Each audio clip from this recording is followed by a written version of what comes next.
સર્વેસર રોકડાનું કામ અત્યારે લગભગ પૂરું થવાના આરે છે. 15 થી 20 દિવસનું કામ છે એ તાત્કાલિક ધોરણે પૂરું કરવામાં આવશે, કેમ કે 27 તારીખથી મંગલ ગણપતિ મહોત્સવની પણ જોરદાર તૈયારી કરવાની થતી હોય અને અહીંયા સર્વેસર ચોકના ગણપતિ પણ બેસતા હોય ત્યારે સર્વેસર ચોકની અંદર જે દુર્ઘટના બની હતી એ દુર્ઘટનાને કામ અત્યારે ઓકળાનું છે એ લગભગ પૂરું થવાના આરે છે. 20% જેવું નાનું મોટું કામ છે કે જે જાળી નાખવાની છે.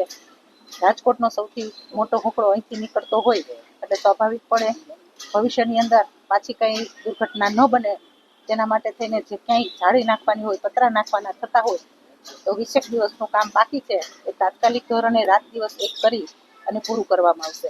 આમ જોઈએ તો મુલાકાત દરમિયાન નાની મોટી જે ત્રુટિ રહી ગઈ હોય અને અમારા નજરમાં જે ક્યાંય આવી છે એ અધિકારીઓને અને એજન્સીને સૂચના આપી દીધી છે કે આટલા કામ તાત્કાલિક ધોરણે કરો તો ભવિષ્યની અંદર ક્યાંય આ દુર્ઘટના ન બને. 20 દિવસની આસપાસ યાજ્ઞિક રોડ છે ખુલ્લો થઈ જશે.